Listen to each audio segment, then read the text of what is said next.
এগুলোকে গত 6 মাস ধরে আমি বড় করেছি নিজের মানে বাচ্চাদের মতো। আর ভলিউমটা জাস্ট এখন দেখুন কত বড় হয়েছে। আর ঠিক এই সময়টা হচ্ছে নতুন যারা ছাদ বাগানি তাদের জন্য বলবো একদম আদর্শ সময়। 10 টাকা 20 টাকার গাছগুলো কিনে নিন, আপনিও কিন্তু আপনার ছাদ বাগানটাকে এরকম কিন্তু রঙিন করে তুলতে পারবেন। এগুলোতে কিন্তু মানে যা এক সময় যেটা ফুল আসবে সেটা কিন্তু দেখার মতো হবে।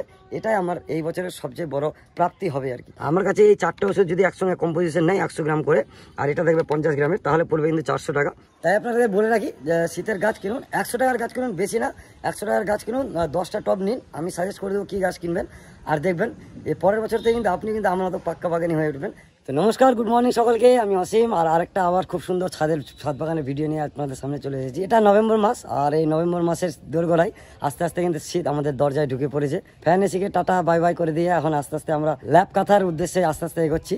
আর ঠিক এই সময়টা হচ্ছে নতুন যারা ছাদ বাগানি তাদের জন্য বলবো একদম আদর্শ সময়। এই সময় আপনারা মাত্র শীতের যে কোনো গাছ কিনুন, 10 টাকা থেকে এখন গাছ এখনও কিন্তু অ্যাভেলেবেল আছে আমাদের দোকানে, আমাদের নার্সারি, সমস্ত নার্সারিতে 10 টাকা 20 টাকার গাছগুলো কিনে নিন, আর আপনিও কিন্তু আপনার ছাদ বাগানটাকে এরকম কিন্তু রঙিন করে তুলতে পারবেন। হ্যাঁ, তবে এই সমস্ত গাছ না, শীতের গাছ দিয়ে, এগুলো তো অল টাইম গাছ। এগুলো হচ্ছে আমার ম্যাক্সিমামটাই কাগজ ফুল, আমি যেহেতু করি আপনারা জানেন। তো ব্লুমিং সিজন কিন্তু চলে এসেছে। হ্যাঁ, এখন কিন্তু ভরপুর, প্রায় দেখুন প্রতিটা গাছে কিন্তু কম বেশি ফুল আসছে বা ফুল আসবে করছে। কিছু গাছে করি এসেছে, কিছু গাছে তো খুব সুন্দর ফুল এসে গেছে। তো ঠিক এমন সময় আমাদের ছাদ বাগানে ঠিক কী কাজ করণীয় থাকে বা কী গাছের খাবার দিলে গাছ দ্রুত বৃদ্ধি পাবে। কারণ হচ্ছে এই শীতের সময় গাছ কিন্তু চট করে বৃদ্ধি হতে চায় না অন্য সময়ের তুলনায়। গরমের সময় গাছ খুব সুন্দর কিন্তু খুব তাড়াতাড়ি কিন্তু বৃদ্ধি পায়, কিন্তু এই সময় কিন্তু গাছ খুব তাড়াতাড়ি বৃদ্ধি পায় না। তার প্রধান কারণ হচ্ছে যে এই শীত। ঠান্ডাতে যেমন আমাদের ল্যাপ কাঁথা নিয়ে ঘুম থেকে তাড়াতাড়ি উঠতে ইচ্ছা হয় না, এদেরও কিন্তু একই হাল। আজকে আপনাদের খুব অল্প কিছু টিপস দিব যেগুলো ছাদ বাগানে রাখলে কিন্তু খুব ইজিলি কিন্তু আপনারা ছাদ বাগানটাকে সবসময় কিন্তু এরকম সুন্দর সতেজ রাখতে পারবেন। এমনকি সবসময় কিন্তু গাছে এরকম খুব সুন্দর সুন্দর ফুল ফল কিন্তু হতে থাকবে। তো আসুন দেখে নিই কী খাবারের কথা আমি বলছি।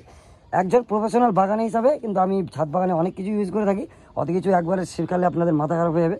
তো গাছের প্রধান খাদ্য হচ্ছে নাইট্রোজেন, ফসফরাস আর পটাশ, মানে NPK যেটাকে বলি আমরা। তো সেই নাইট্রোজেনের সবচেয়ে বেশি সোর্স হচ্ছে এই সরষার খোল। আপনারা এগুলো সহজলভ্য, পশ্চিমবঙ্গ কেন সারা ভারতে যে কোনো জায়গায় খুব ইজিলি পেয়ে যাবেন। এটাকে এখানে মোটামুটি 1/2 কিলোর মতো আমি পচিয়েছি এই সুন্দর আমার জারটাতে, যেটাতে প্রায় 10 থেকে 15 লিটার জল আসবে।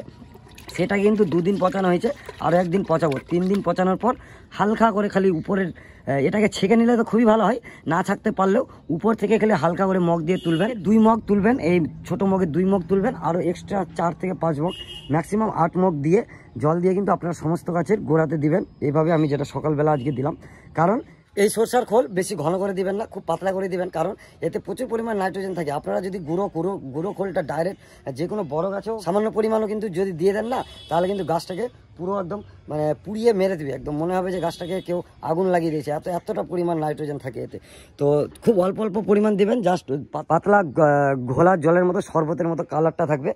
আর এগুলো হচ্ছে আমার শীতের, আমার প্রাণ হচ্ছে এই শীতের এই পিছনের 3টা গাছ। এদের ভলিউমটা জাস্ট দেখুন। এবং তার সাথে আরও কিছু জিনিস দেখাবো সংক্ষেপে, যেগুলো আপনাদের বাগানে থাকাটা খুবই জরুরি। তাহলে বাগান আপনাদের কিন্তু কোনো সময় গাছকে কোনো রকম পোকামাকড় রোগ থেকে আক্রমণ করতে পারবে না, আর গাছ ফুল ফল সবসময় ফলবে। প্রথমে যেটা দেখাচ্ছি এটা হচ্ছে সাপ, এটাকে ফাঙ্গিসাইড বলে, অনেকজনকে বিক্রিও করেছি আমি। এটা হচ্ছে সাপ ফাঙ্গিসাইড, যেটার কাজ হচ্ছে এই শীতের সময় গাছকে গরম রাখবে। বর্ষায় অতিরিক্ত জলে অতিরিক্ত বৃষ্টিতে অনেক সময় গাছ ঝিমিয়ে পড়ে, হলুদ হয়ে সমস্ত পাতা ঝরে যায়, তখন কিন্তু এটা খুব কার্যকরী হয়ে পড়ে। কোনো ডাল শুকিয়ে আসলে ডাইব্যাক হলে সেটা সেই সময় এটা কাজে লাগে। এটা হচ্ছে ফাঙ্গিসাইড, মানে পচা গোলা থেকে আটকাবে। হ্যাঁ, তারপরে ধরুন এই প্রচুর পরিমাণে ফুল হচ্ছে, তারপরে যদি ঠিকঠাক মানে পরিমাণ যদি ফল না গাছে সেট হয়, যেমনটা এটা আমার একটা মৌসুমির গাছ, প্রচুর পরিমাণে ফুল এসেছিলো, কিন্তু ঠিক সেই সময় বর্ষাটা হওয়ার জন্য অনেক কুড়ি নষ্ট হয়েছে। তাও আমি সেই সময় ফাঙ্গিসাইড স্প্রে করেছিলাম বলে এখনও কিন্তু প্রচুর পরিমাণ কুড়ি দাঁড়িয়ে আছে। সেই সমস্ত কাজেও কিন্তু এই ফাঙ্গিসাইডের গুরুত্ব হচ্ছে অপরিসীম। তারপরে আরেকটা যেটা দেখাচ্ছি সেটা হচ্ছে কীটনাশক। কীটনাশক প্রচুর কোম্পানির হয়, আমি সাজেস্ট করে দেবো। এটা আমার কাছে বর্তমানে ছিল সাইক্লোন নামে একটা। আপনারা সবসময় কম্পোজিশনটা দেখবেন, এখানে লেখা থাকবে সাইপেনমেথ্রিন, ঠিক আছে, সাইপেনমেথ্রিন 5% ইসি। এই কম্পোজিশন থাকলে যে কোনো আপনারা রোগার নিতে পারেন, প্রোপেক্স সুপারতে, সিজেন্টার কোম্পানির আছে, প্রচুর কোম্পানির পাওয়া যায়। আর যে কোনো একটা নিয়ে নেবেন। এইরকম একটা নিলে এত গাছ থাকলেও বলছি সারা বছর চলে যাবে। 100 ml এর দাম 100 টাকা, বিকালে স্প্রে করতে হবে। আর তারপরে হচ্ছে এটা মিরাকুলান, অনেক যদি নাম শুনেছেন। মিরাকুলানের কাজ হচ্ছে গাছে বেশি পরিমাণে ফুল ফল আনার জন্য মিরাকুলান চাষিরা ব্যবহার করে থাকে, আমরাও সময় ব্যবহার করি। বছরে 2 থেকে 3 বার কিন্তু আপনারা এই মিরাকুলানটা গাছে দিতে পারেন। এটা পিজিআর হিসাবে কাজ করে, প্লান্ট গ্রোথ রেগুলেটর। এরপরে আসছি মাল্টিভিটামিন, বা যেটাকে বলে ভিটামিন আমরা বলি বা মাইক্রোনিউট্রিয়েন্ট বলি। তো এটা আমার শেষ হয়ে গেছে, এর আগে আমি এটা ইউজ করতাম সিউইড বায়োভিটা এক্স। এখন আমি এই বছর এটা ইউজ করব, অল্টারনেট করে ইউজ করব। তো এটার কাজ হচ্ছে বিভিন্ন ধরনের অনুখাদ্যের যোগান দেওয়া, তার সাথে তো আপনার খোলের বললাম কাজ বললাম, আরও প্রচুর পরিমাণে এখানে আমি সার রেখেছি বিভিন্ন রকম, বিভিন্ন সময় এটাকে ইউজ করি।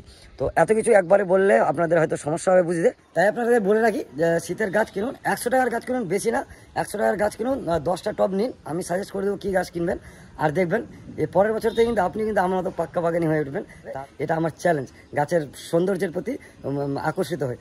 তো এটাই ছিল আজকের ভিডিও বা টিপস, যে গাছের কি কি খাবার দিবেন, কি কি রকম কি কি ওষুধ দিবেন, আপনার ছাদ বাগানও কিন্তু সবসময় এরকম সবুজ এবং সৌন্দর্যে ভরে থাকবে। তো যাই হোক, আজকে ভিডিও এতটুকু রাখছি, দেখা হচ্ছে পরবর্তী কোনো ভিডিওতে। Thank you, tata, bye by.